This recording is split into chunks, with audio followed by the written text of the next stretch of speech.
I just want to say thank you guys so much and welcome back to season 3 of We Take the Hill. Today we are with an amazing guest, Miss Yesenia Hudson. She is a New York-based content creator, photographer, and founder of Hudson Media, a creative agency specializing in brand storytelling and corporate marketing. Known for her poetic perspective and her bold visual style, she's worked with brands globally and has had impactful campaigns and has built a personal brand that blends creativity with purpose. I would like to welcome you all and introduce you to Miss Yesenia Hudson.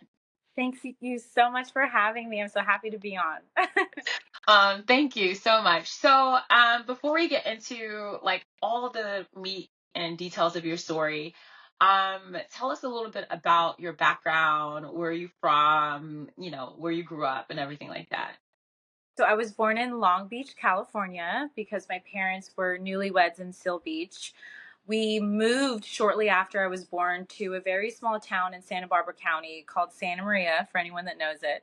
But I actually grew up in Sacramento in a very small town called Fair Oaks, which I've always told people we are known for our chickens. It's a very small town. I went to middle school, high school, and college, so I am from Fair Oaks. And yeah, Sacramento is a beautiful place to grow up. My parents really created a beautiful home for us, and I love sharing with people of that home. It's what makes me me for sure. Yeah. And tell me a little bit about like your family dynamics. Like, are you all close? Are you the oldest or the youngest? Like, tell me a little bit about that as well. Yeah, so I am the oldest of three. I have a younger brother and sister, and we are all very close. My parents really created that household growing up where all of our relatives, everyone was coming to our home. And so the door was always open to our friends and family. And it was a very loving home. My mother's Nicaraguan, we're Nicaraguan Americans. So it was a very blended family, even through marriages with my cousins.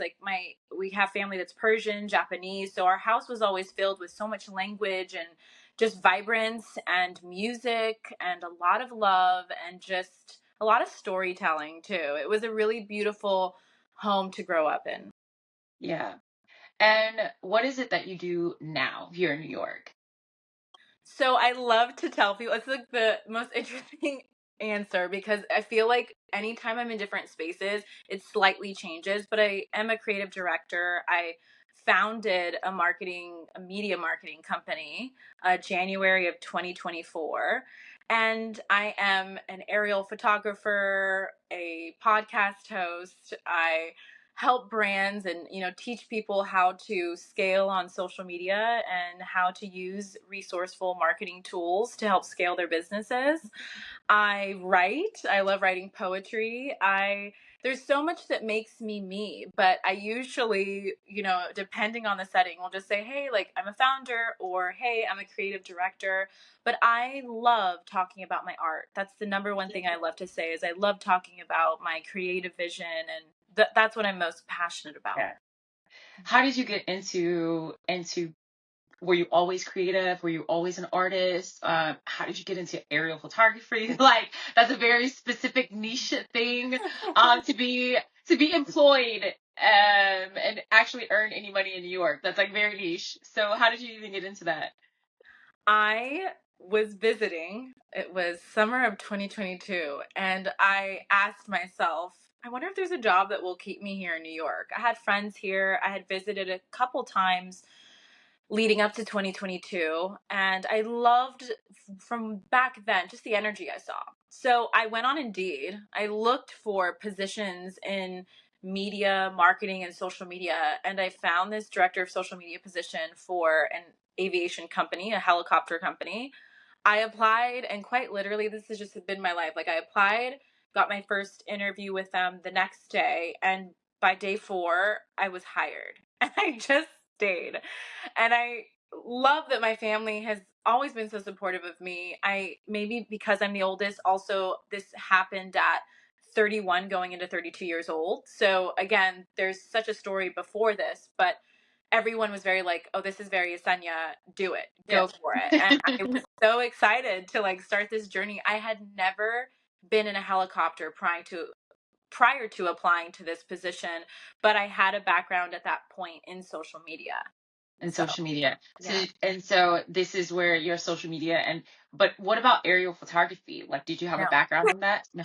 No, that just came with the territory. Again, I got hired as social media because I had been content creating the summer prior in Italy. So I had all these really Yeah. beautiful, unique visuals, I guess, to those that hired me, being in New York. And they're like, oh, this is very unique. Also, that was very niche. And I had established a pretty solid Instagram profile over the course of, I don't know, a decade. So it really was an extension of my resume, and them being very visual, and they needed someone to tell stories, the whole storytelling aspect of the tourism in New York within helicopters is a big thing. It also, I will say, didn't really exist outside of this company. There's several companies that existed at the time that had, different tour guided experiences as well, but they did not have a solid social media team like our company did.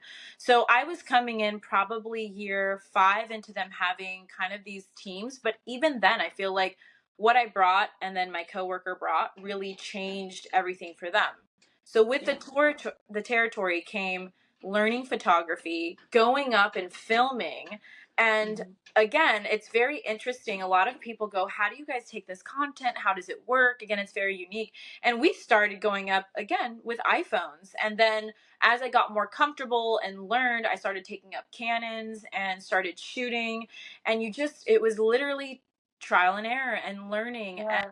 I got wonderful tips from everybody that had been there prior to me. I learned everything I know within marketing, aerial, and advertising for aviation through this company. Like, they really Yeah. had wonderful people that had been there for several years that really laid a really good ground for us to thrive. And Yeah.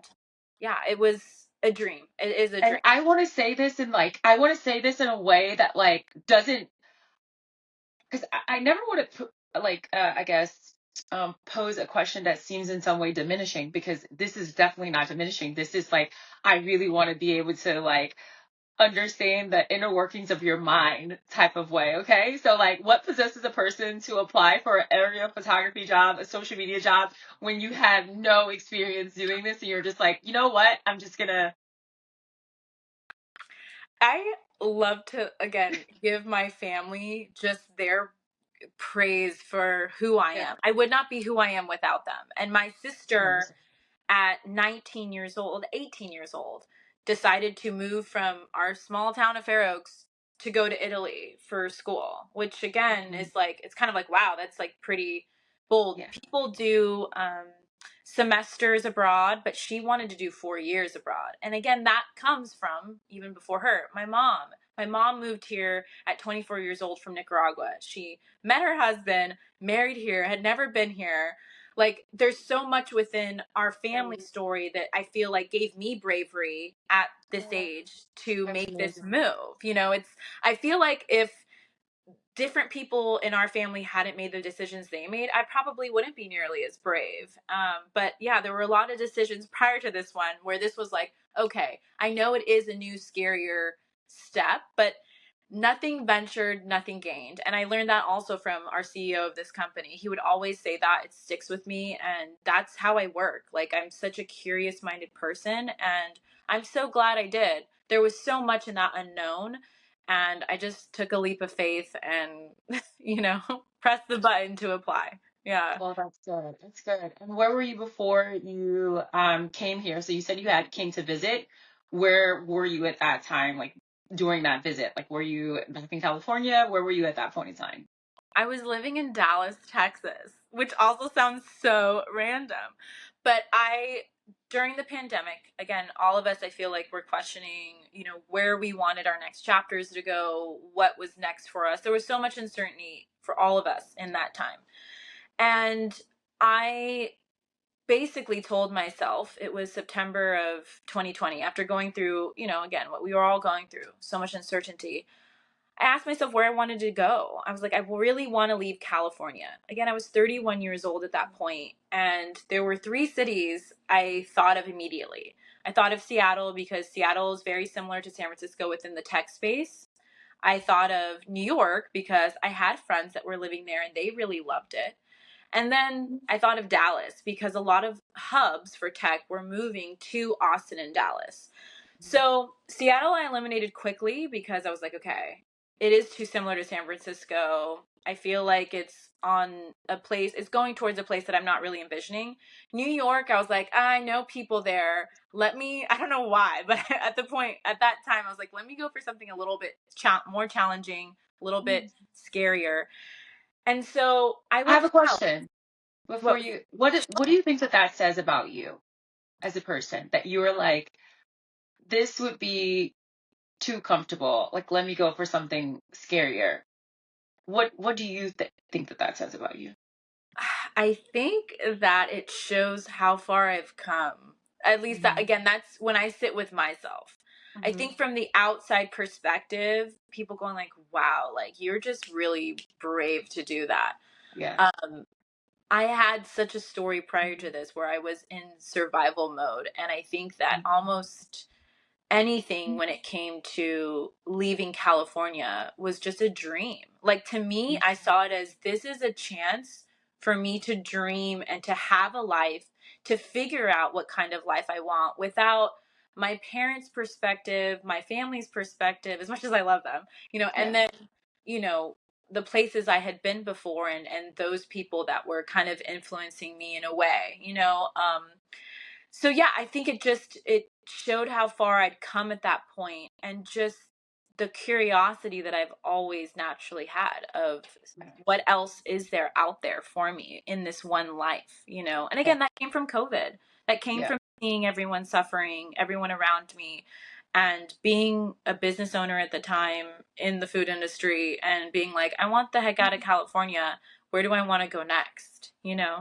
Yeah. And why did you want out of California? I had been in a relationship for, at that point, close to 9 years. And it had been my life. Like I said, I was born in Southern California, grew up in Northern, lived in the Bay Area at that point for 9 years. I'm like, I want to live outside of California. My sister at that point already was living overseas. My brother had gone out of state for college during his college years. My mom, like I said, my mom came here at 24 years old from Nicaragua, moved her entire life, like left her family in Nicaragua to marry Yeah. my dad. My dad even went to Nicaragua, and ended up meeting my mom. Like, again, there's all these different leaps of faith that everyone in my family has taken prior to me taking this bigger leap of just moving. To me, I'm like, it's just moving out of California. I can always go Yeah. back to California if it doesn't work out. So that's where that came from. Yeah. So it was them just like being able to see other people take that step. And I think that, that actually is why I even do take the hill in the first place is like, Yeah. if you can see someone else's story, you can see how they've taken the hill in their own lives. Maybe then that will prompt you to have some bravery, some audacity to be able to take that leap or take that hill in your own life. So I love that you pointed that out. It's that when you're able to see someone else do it, and if they can do it, like, why can't I? I love that. Yeah, it Yeah. really is about your surroundings, who you choose to surround yourself with, whether it's family or not, the influences, everything that you're taking in, soaking in, seeing within, again, media, all that consumption really does play a role into your outcome in your day to day. And I really do feel like, again, I acknowledge the fact that I grew up in a place where my parents created safety, and support. And I grew up with a lot of people, including my parents, that did not grow up in that. So I always sit back and truly reflect on that again within my story. And I try to offer others, the support, resources, and tools in my personal life, my professional life, because I have the accessibility and I want everyone to experience that, again, whether it's mentally, physically, emotionally, very layered. But, I grew up in a very strong family dynamic, and then community within church and sports. So that all played huge factors in my experience, my life experience, and where I'm at today. Like, I would not be where I'm at without all of those things. Yeah. Okay, so now tell us about Texas. How did you get to Texas? I was like, I know we got off Texas, but I think that was just so important. So tell us about Texas. So you decide during COVID you're leaving California and you're going to Texas. So what did you do while you're in Texas? How long did you stay there before you got to New York? Like, let's talk about that. I will never forget. It's so interesting where your mind goes. You know, I was in my store that I had with my ex. We had an acai shop. It was a very small family owned business, and we were at our second location at this point in September of 2020. I remember I was alone in store towards the end of the afternoon, and I had looked at this drone footage, and I was like, I want a drone and I want to start a podcast. I don't know anything else. I don't know career wise what, but this is what I want. Like, these are my dreams. This is the dreams that I want for Yesenia. And so when I made the decision to just go visit Dallas, I had prepared for, I think, a couple weeks, and then ended up going. I went alone. I only had the hotel picked out. You know, I got an affordable hotel in downtown Dallas. And the first day I was there, I was like, okay, my mission is to look at apartments. And the very first place, it was a 7-minute walk. I literally went on this walk that I didn't even realize what I was about to see and what signs I was about to see, which again, I believe in the universe giving us things at the right timing. And I'm on this walk and I see this very beautiful cross that is flowing with, there's a waterfall, and it's large, it's incredibly large. And there's a Bible verse on it. And I remember just feeling at peace. And again, I grew up in the church. My grandfather was a pastor. And coincidentally enough, the street that I had stumbled upon was called St. Paul, which is my grandfather's name, is Paul. And I just was like, this is just too coincidental. And then I went into this building, and I'll never forget the feeling I had when I said, this is where I'm supposed to be. And it's so strange. I know that people talk about that in different regards when they kind of have this aha moment, but that was like my aha moment of like, this is where I'm supposed to be. I didn't quite know how I was going to figure it out, but I was like, this is what I'm going to do. So I remember going back that day and reflecting on it, and I just started telling everyone, I'm like, I'm moving to Dallas. I'll probably move in the next 3 weeks to a month, but this is what I'm doing. So I literally left telling them that I was going to sign within the next week, and I did. And I ended up going back in 3 weeks and moving in, and I did not know a soul in Dallas. I did not know a soul, and it was one of the most beautiful chapters of my life. Like, I cannot tell you, like, from the moment I moved in, I didn't have Wi-Fi the first week I was there. And I was going upstairs. There's different amenity areas in that building. And on the top floor where the gym is, there is a space for people to gather and hang out. There's TVs, a bar, and just different things. So I walked up there, had to pass some people to get to the gym. And this group of women, who coincidentally also hadn't hung out since the pandemic altogether, looked at me and they were just like, what are you doing right now? And I was like, oh, I am just going to the gym. And they're like, come back and join us. We're just having some wine and cheese. And, you know, I know that, you know, this was, let's see, March of 2021. They're like, I know it's still, you know, different things within COVID, all that stuff, but please join us. And I did. And those women, they were like in their mid 40s. They all took me in as like aunties, and ended up, they were my first friends in Dallas. They really looked out for me. They're like, we know you don't have your family here and all that, but we want to welcome you. They cooked for me. I cooked for them. And that really is, to this day, what Dallas is for me. It was so welcoming, so loving. I ended up befriending so many neighbors, literally having this huge couch that everyone in my Dallas fam like knows about, where like everyone would come over. I just, like the home I grew up in, I've always created my homes as really safe, beautiful, loving, peaceful spaces for people that I love to come into. And that's what it was. My neighbors would come over every night. We'd watch a movie. They knew that my house was open anytime they wanted to come over.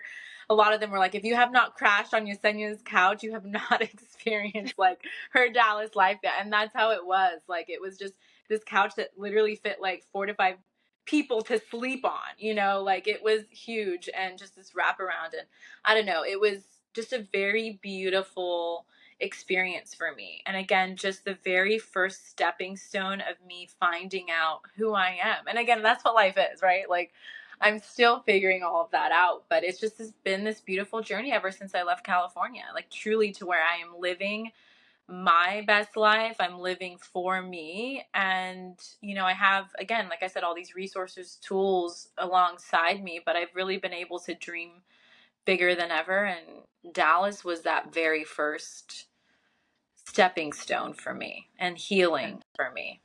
Yeah. Yeah. So one of the things that I love is like even watching you doing this conversation, I'm sure other people will see it as well on your face. Like you're glowing, you're smiling, you're so like the way you're telling this story, the way you're talking about this place, like you can tell that it was a really special place for you. And I will say also that like, the decisions that you're making are not small decisions. And I know that, you give credit to other people and I think that yes, that's important and that's imperative, but you're still the one that has to take the steps. Like Yeah. you're still the one that has to move. You're still the one that has to make the decision to see the signs, to agree with the signs and say, you know what, I'm going to trust this. I'm going to go with my gut. I'm going to go. I'm going to, go learn aerial photography, which ultimately does, pay off. But, you're seeing these signs, you're going with all of these things and you're doing this and you're doing it all, in a way right now that I'm taking away is that like you're doing it with so much hope and so much, faith, right? But like, I think we're gonna talk about this, and I think now is like the best time to start to talk about this.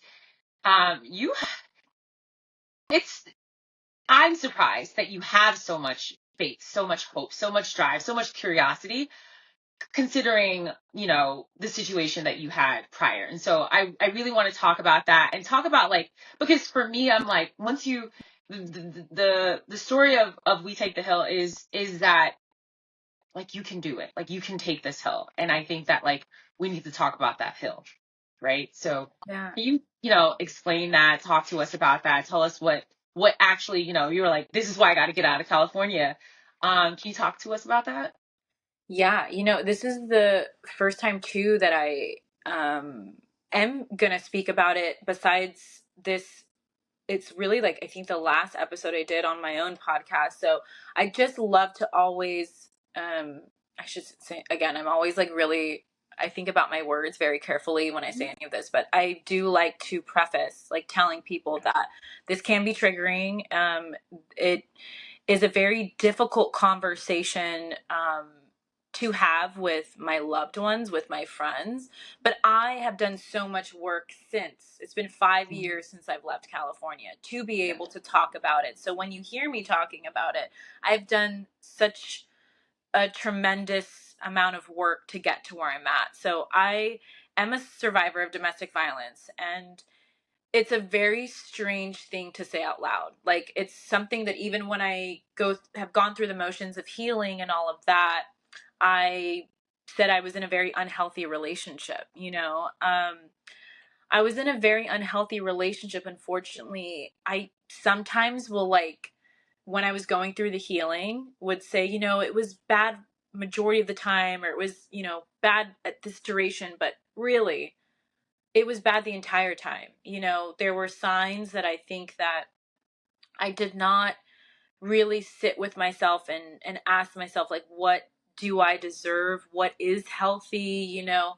um, the first year with that person came from a very pure place of love and care for both of us, and that person unfortunately changed. And that I think was one of the biggest things I've realized too, is that, you know, I knew someone or thought I knew someone, and people sadly change. I can't tell you, you know, I can't speak for that person as to why the drastic changes happened within them. This person also was, you know, only a couple years older than me. We both met in college. We both were studying he was brilliant. Like, I always believed in him when it came to his work. I always felt like he was studying health science. I was studying health science. I could see him being a doctor. Like, he was incredible. But in the same way that I talked about support around me and your environment and how much that matters, even though we were both, 18 I met him when he was 21.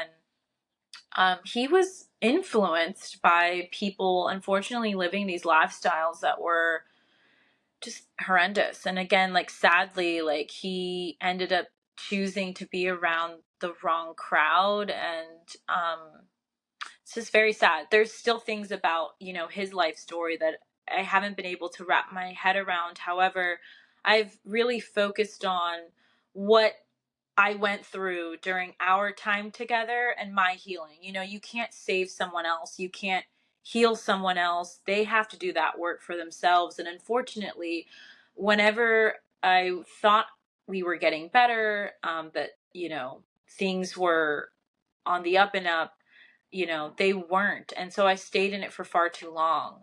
It was after the second year that I started getting cheated on frequently, which is also very strange to think about now, because I would never even tolerate someone, disrespecting me or, verbally, mentally, emotionally going through anything that makes me feel unsafe, let alone somebody that physically, is abusive, which this was. It was heavily physically abusive after it was the second year into the third year. It was like the small things that I would see. And those are the things that I would share with others, that, if there's anyone out there that's going through anything where they feel even remotely unsafe, those are the signs that you really have to, sit back and, I want to say, leave, but they were early telltale signs where, he would do things that I was not able to leave a room, or, again, it was like the minor things leading up into the bigger things, because he wasn't done speaking and we had to finish this conversation, even though my boundaries were being crossed. It started with smaller things to then much larger things, so the verbal, mental, emotional, then leading into the physical. And they're all very difficult issues. I don't like to put one above the other, but again, just within my life experience and what I went through, there were signs that I kind of avoided, because I was, in my view, deep in this relationship, and I wasn't.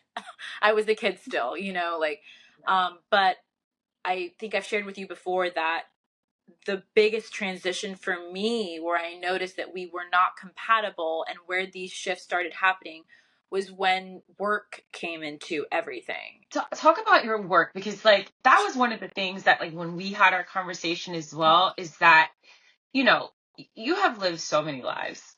And I mean, Yeah. you're so young and you've lived so many lives, but you guys kind of built this little empire for yourselves. And I think that, like, you know, and I know this to be true in my own life. Like, you go through and you're building your life in your early to mid 20s, and you think that this is the foundation for your whole life.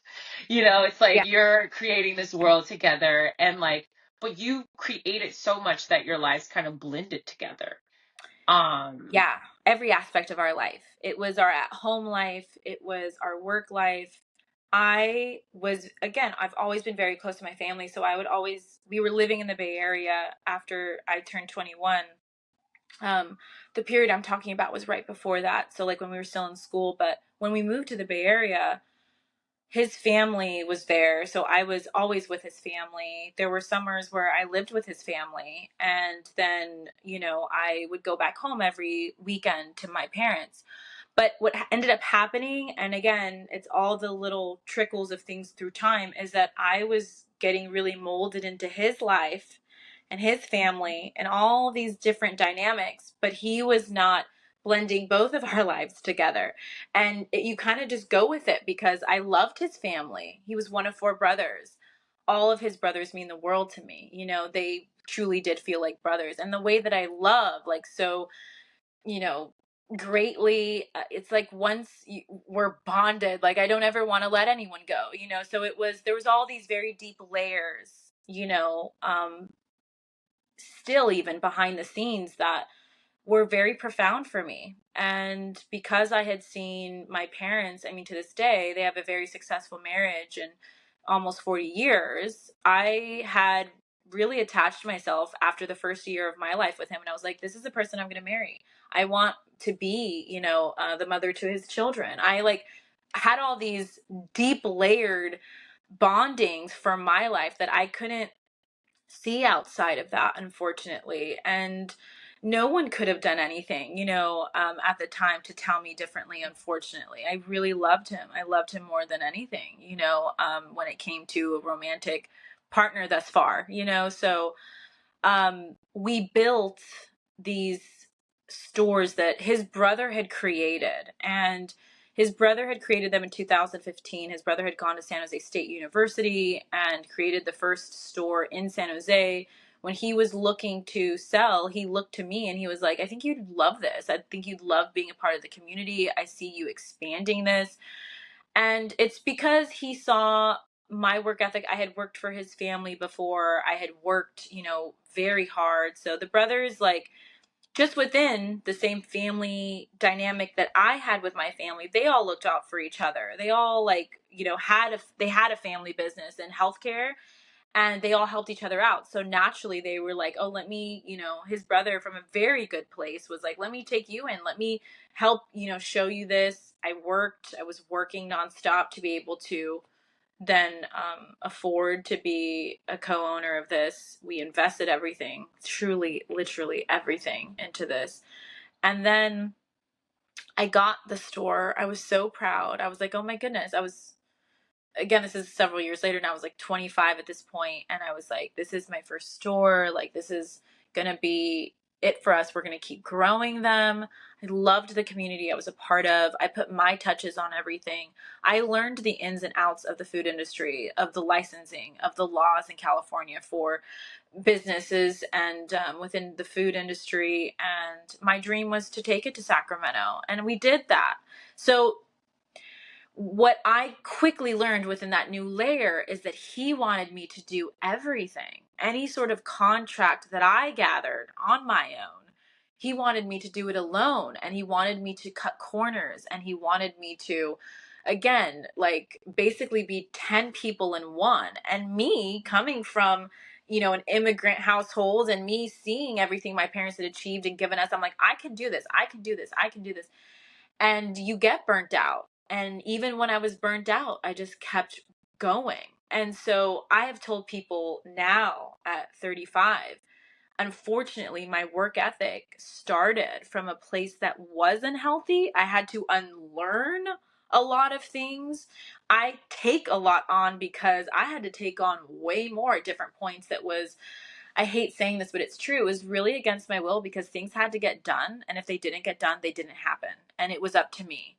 And so I feel like I've heard so many stories of people around me that have grown up in survival as a child. I didn't. But then in my teens, my late teens, going into this relationship, once I got to like 20 years old, 20 to 29 was survival for me. That's how long you were together, or that's how long the process, like that type of like relationship The work went ethic. on? Yeah, Okay. because I met him at 19.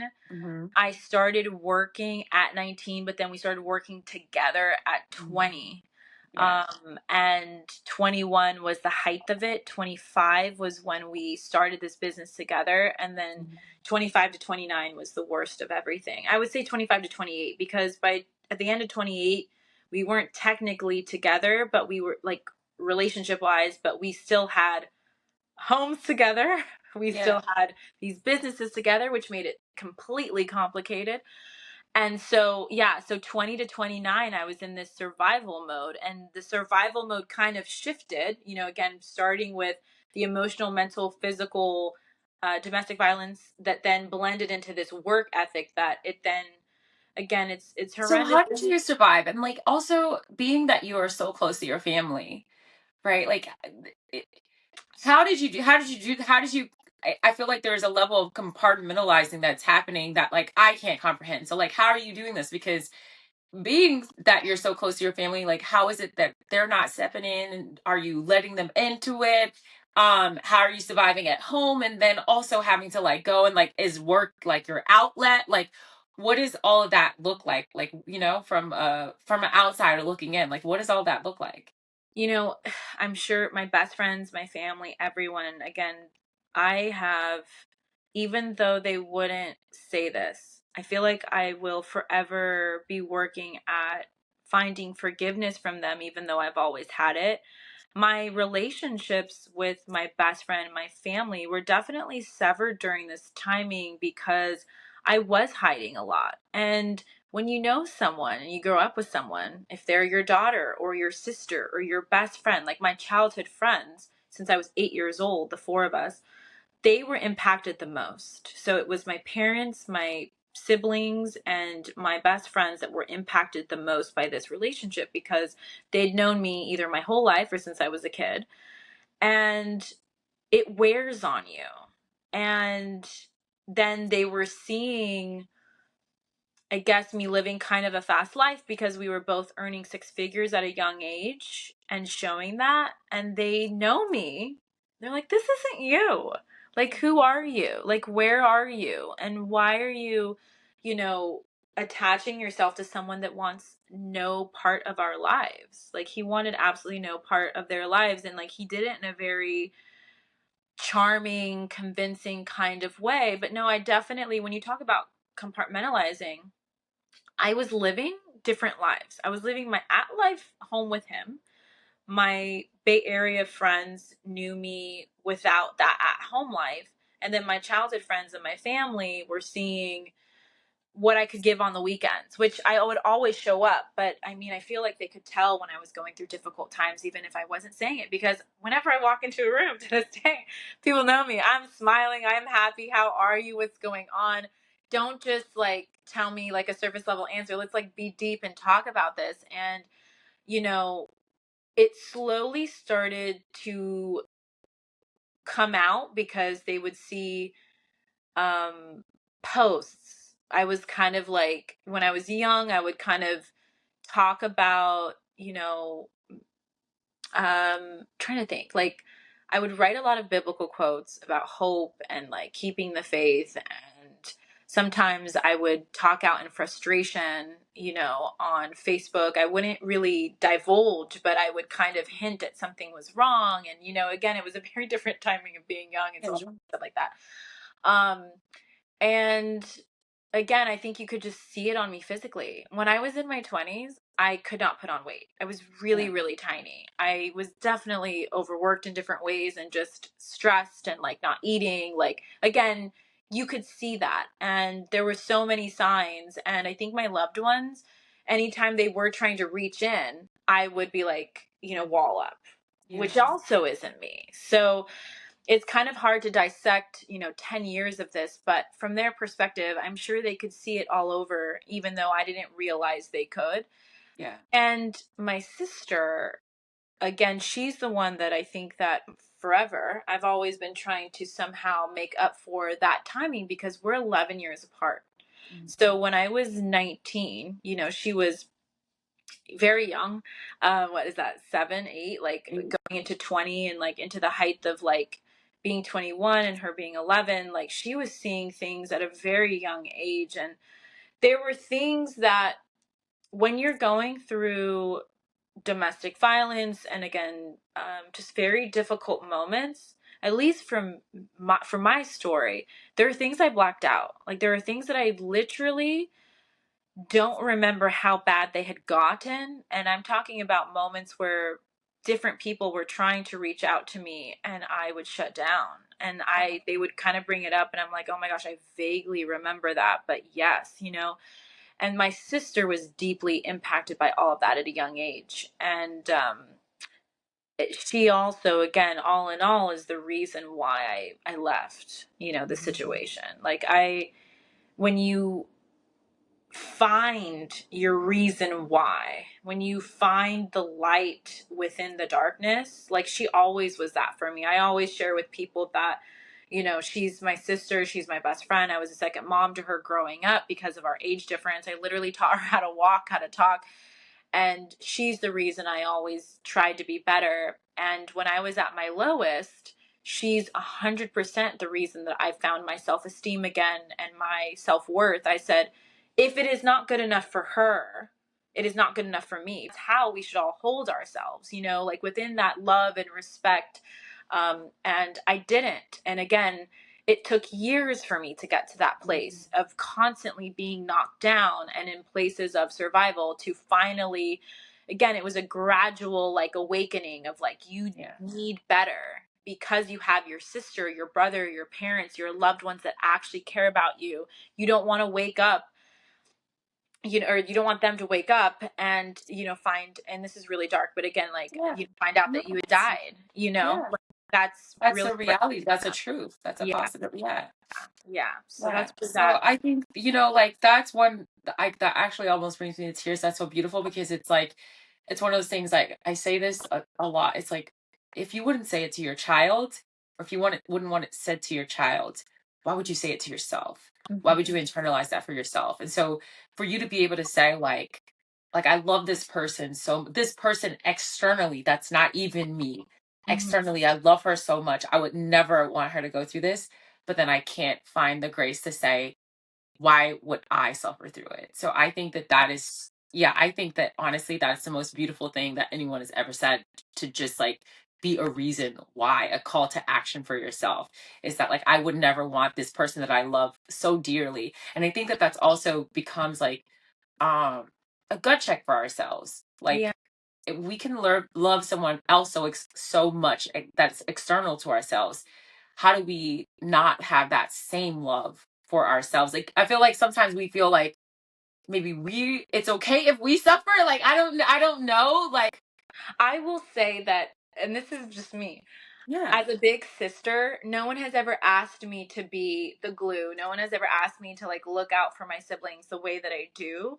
But being a big sister, 100% is what, like, I care more about that than anything. And again, being a daughter to my parents, and it was just wanting to make sure that they're protected. And like, I never wanted anyone to know I was suffering. And so again, I feel like that is what it is. Like, when yeah, you're the responsible, and a very strange parallel when I think of like, trying to word this, like, within men in society and the way they, like, there's so many things within society that makes it to where they want to look a certain way, like stoic and brave and all this stuff.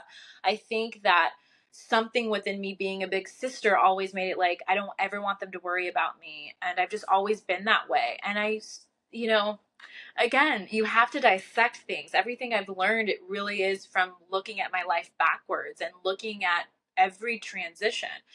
And I've always been somewhat private. That just came the way I was born. Like, I look at like different home videos from when I was young, and I would say things and I was like, oh, so you've just always been kind of private. And that's important for me. Like, my life, reflecting on it, constantly looking at different chapters from when I was really young and how I was before, again, the formality of education or life experiences really happened. And like, seeing my natural like light that I was born with, like all of that, I my whole life and my work now really is reflecting on our connection, how we can be there for others, all of that. And it really, again, I'm always like, you talk about the hill, like, I'm always looking back at everything that's led me to, getting over the darkest hill in my life. And so it's a constant view of before and after. And it's just interesting. I love talking with people about their life stories. It teaches me more about the world and about the way I want to live my life. And I know I have so much more to learn, having that openness to everything, and knowing that even though I am not in that situation anymore, I'm still healing. I still haven't been in a relationship, a committed relationship, where this person is like, this is my partner. We are, going against the world, or like, sharing our light with the world in these ways. I still haven't had that. And so when you start to date, and the people that have, God bless the people that have dated me, like, since I know that they all will be like, no, she's always been so sweet and so kind, like, hands down. But you realize the effects of that relationship, and so there's so much that I still haven't seen. There's so many experiences I haven't had yet. So I still am actively healing, and you really, it's just every stepping stone. So New York is where I am at right now, but I actually have a newer stepping stone happening within moving soon. And Where are you moving to? I'm moving back to Dallas. I think that's why, like, when I'm talking about the Yeah. light, and you can see my face like shine. Yeah. Yeah. So it's, again, my life is a journey. Our lives are a journey. And I'm just such a naturally curious person. And anytime I have felt now, since leaving that relationship 5 years ago, that it's time for a change, I listen to that and I reflect on that. Mm. And So now you're like tuned in, and so now that is kind of like when you hear it now, you move. yeah, I'm much better at decision making, and just knowing what's best for me on my Yeah. own. And yeah, and again, it wouldn't have happened without this move here and taking that leap of faith, and then that initial move to Dallas. And again, all of the experiences I've had since I first left California. I've had so many things happen in the last 5 years where, like, I can't sum it all up, but the best way I can sum it all up, like, in one sentence, is just to keep dreaming and to not hold back, and that there's so much life to be lived. And whenever we hit walls, there is, a light over that hill, like, there is an end to that wall if we want it to be, and if we want to go there. And it does take courage, and it takes bravery. And for me, my life, it does take a support system. I am always so like, I've fallen in love with a lot of men who are these independent, like, they have their support systems, but they're just like, this is who I am. I'm good on my own. Like, I know what's best for me. I applaud them, because I could not do it without, again, they have support systems, but they're very just like, I don't know, I look up to all of them, and I look up to so many people, but right now I'm just thinking about them, like all the people that have been healing for me, all the safe spaces I have been in since that relationship. Every single person I have met within men that I've dated since have been, and they know this, like, I have shared this with them, they have been safe spaces for me. And that, even just a bond, a healthy bond with the opposite sex, has meant the world to me. And again, my friends know that, my guy friends that are platonic, and then the guys that I have dated. Yeah. Again, there's so much to it. There's so many layers to what healing means for me, what that looks like for me. And the reason I started my podcast the moment I left California, because again, it was parallel to me moving to Dallas. The month I moved to Dallas, I started my podcast. It's been an open diary and journal for me. It's really beautiful to look back and reflect on all the episodes and the seasons and the times, because I really do see the progress, and it's slow progress. This did not happen overnight. I'm 5 years after domestic violence, of leaving that situation, 5 years into healing, and I'm really excited, for the next 5 years, because Wow. I'm continuing to find myself, and that's what Yeah. this is all about, is continuing to find Yeah. myself. So, yeah. Wow. Yeah. Wow. Wow. Wow. Wow. What a story. What a life. And what a spirit, what a soul, because, to say like hardships, like hard relationships, difficult times, being placed in survival mode, it takes a lot out of you spiritually. Mm-hmm. And for you to find this ability to reset yourself and to say, I'm going to still nurture my curiosity. I'm still going to nurture my bravery. I'm going to put it to the test, essentially, because you're testing it when you decide to, like, I could go to Seattle where it's very similar to what I know. Or I could go to New York where I know people. But no, I'm going to go, let's test this out. Like, let's test out if I can do this on my own. Because for so long, I'm being told in this relationship that I can't. I'm being held back in this relationship because I kind of think that I can't. But then now let me go out here into the world and kind of test it out. And you're not doing it once, you're doing it multiple times. You're moving from Dallas to New York and then like now back to Dallas, and you're doing jobs that you've never done before, and you're kind of constantly Evolving. yeah, evolving. But also I think like evolving, yes, but I think evolving comes from the place of being willing to put yourself in these kind of pressure cookers. And like Yeah. I think that you're building your, you know how you build confidence, you build confidence by like repetitions, by like Yes. doing something and like trying. And I feel like Trial and error. you're like, yeah, you're taking that confidence and you're cementing it. You know, Mm-hmm. that's kind of what I was trying to get to. It's like it's there's no guessing anymore. You Yeah. are Yesenia and you're brave and I can do this, and I, you know what I mean, like Yeah. you're, yeah, You I know, love that. I will say that like the one thing that I definitely share with all my loved ones is I do not like what ifs. If I have a dream planted in my heart, if there's something within my curiosity that I have not touched, it could be so foreign to who I am, but I have a curiosity, I have to try it. I have to do it, I have to see it, or I have to try it. And that's just something I was born with. So again, in the greatest spaces, in the darkest places, that's really what has helped me persevere, is just knowing that I can try and fail at something, but at least I tried. At least I don't have to what if it. And that again comes from all these layers that I'm speaking about. So I will endlessly, I love failure because it means I'm trying at something, you know? And again, I'm doing it on my own. So the only person usually affected by it is me, you know? So yeah, yeah. Well, this has been so powerful talking to you and speaking to you. I just want to say thank you so much.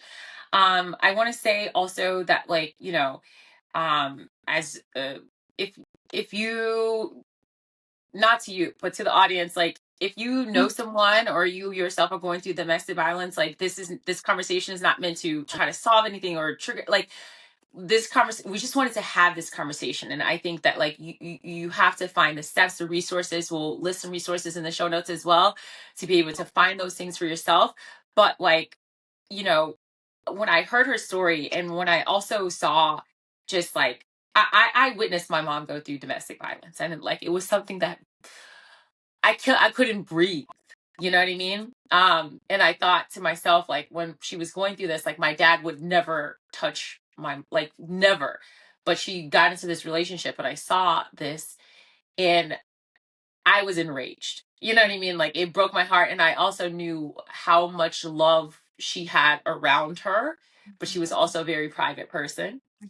And so the idea of that, so as a person that has loved someone that has also gone through that, like I don't say any of these things lightly, and we're not, this conversation is not to, you know, to say to people it's easy, because we know that it's not easy. It's not an easy thing. It's not a take this step. It's not a like, you know, everyone's journey is going to be different. But what I will say is that my mom was able to live like a beautiful, you know, life afterwards as well. And so, and she similarly just was a free spirit. And so what I want to say to this is I just want to say thank you so much for sharing this story. And like it just brought up so much for me that I'm like, wow, yeah, that's exactly it. Like being able to say like I need to find a better life for me. And one of the things for my mom was like she wouldn't want any of us to go through that. So why would she go through that? That was that kind of like same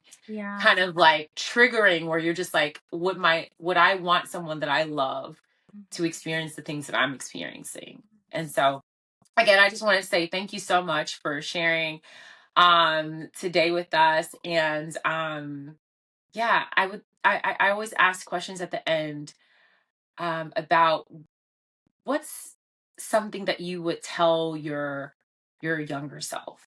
What's one thing that you would share with your I younger want to self? say thank you for sharing. It's very difficult, to share again, Yeah. whether you're going through it or you have a loved one going through it, because you go through it, and it's like, it's very difficult. So thank you so much for sharing. Um, I'm sorry, what was the question? I was like, Well, no, because I know it's yeah, you're just like, it's it's a emotional. visceral, it is a, yeah, it's a visceral emotional thing, what would you tell like your 19-year-old self now? I ask this question to myself, I feel like within the last year pretty often, because I've been journaling and writing the last 2 years, but really heavily the past year.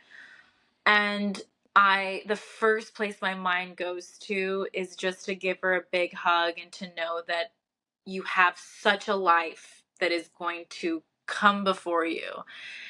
And you have no idea. I told you, I don't what if anything. Everything happened the way it did. It made me who I am today. But I wish I could give her a big hug and just say that life gets better, and just to really hang on to your people and your community and to love them. Like, when we talk about privacy, I keep thinking about it. Even you bring up your mom right now, like, I've always been private so that I don't hurt anyone else, but I have to think about that for myself first and foremost, and that took a long time. I still struggle with it at times because I'm the person that everyone goes to, and I love being this person. Everyone knows they can call me at any given hour. First of all, my sleep schedule's all over the place, so everyone knows I'm like up or like doing something. But I love being that person. Again, finding your whys. Me knowing my sister is my why, knowing my purposes in life, that truly has healed me and led me to where I am right now. And so just looking at that 19-year-old, I had all of these things already. I could have been living within my purposes of how I want to be for others back then, even more so than I was. But again, that's the journey, right? Like, it was in me. I know now looking back that I had it in me, and I just want to give her a big hug. Like, it's Love gonna get that. better. I love Yeah. that. What does taking the hill mean to you? Ooh. I, oh, I feel like, look, I'm praying that that hill that I went through is the greatest hill that I've ever been through. But I know that life is filled with endless hills. Oh, now I'm going to get emotional. I don't know what it is about me quite yet, where when my loved ones are going through something, Hmm. it like affects me 100 times more than myself. And Yeah. this past year, um, one of my loved ones, sorry, has been battling addiction, and we didn't know. And it was from a place also of being private and thinking they could figure it out on their own. Sorry. um, and because of how I am and because of the way that I am, I strangely felt like without going through my hill, maybe I wouldn't have been able to be there through their hill. And so I think that there's a much bigger message behind that. Like, I feel like life really comes back to your support systems. And I was in a place within the past couple months of realizing that this person that I know and love and is one of my best friends is facing something that I had no idea about. I just was like, let me share my vulnerability with you, because you don't know the extent of what I had to go, like what I actually went through behind closed doors. Even within this entire conversation, I've shared a lot, but what I went through behind closed doors is very, very dark.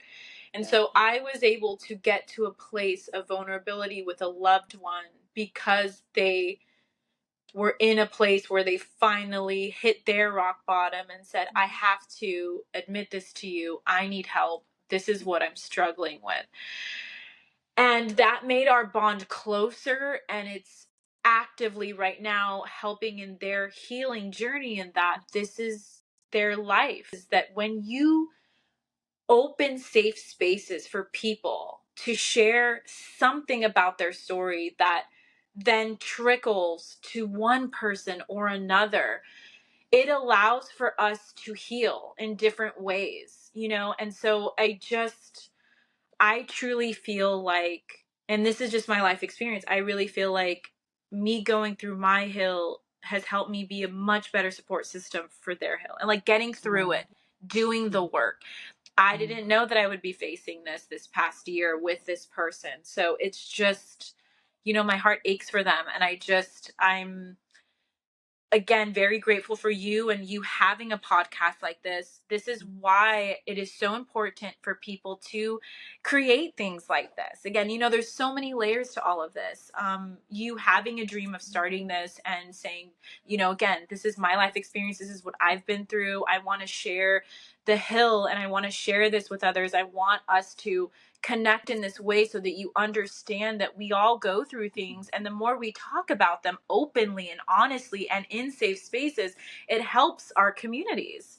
And we need more of this. That's why I'm always so like grateful when anyone wants me on. I'm so grateful when people want to come on, because I'm like, I can't tell you how healing it has been for me. I will endlessly share that, but for everyone that I've ever connected with in these spaces, I'm like, it has saved lives. It has helped people. It has helped. I'm sure you've received messages where you're like, I really needed to hear this today. Like, those are the reasons for my whys. There are endless reasons, but those are the reasons for, you know, so yeah, the hill is such a bigger picture for me. You know, again, oh, it's everything. I don't know. So yeah, you having a platform for this is extremely important. It's extremely important. Thank you so much. Yeah. Thank you so much. Thank you all for also watching. This has been Take the Hill. Remember, no matter how difficult the climb, no matter how hard the hill, we take the hill every damn time. Thank you so Amen. much. And I will see you guys on the other side. Thank you.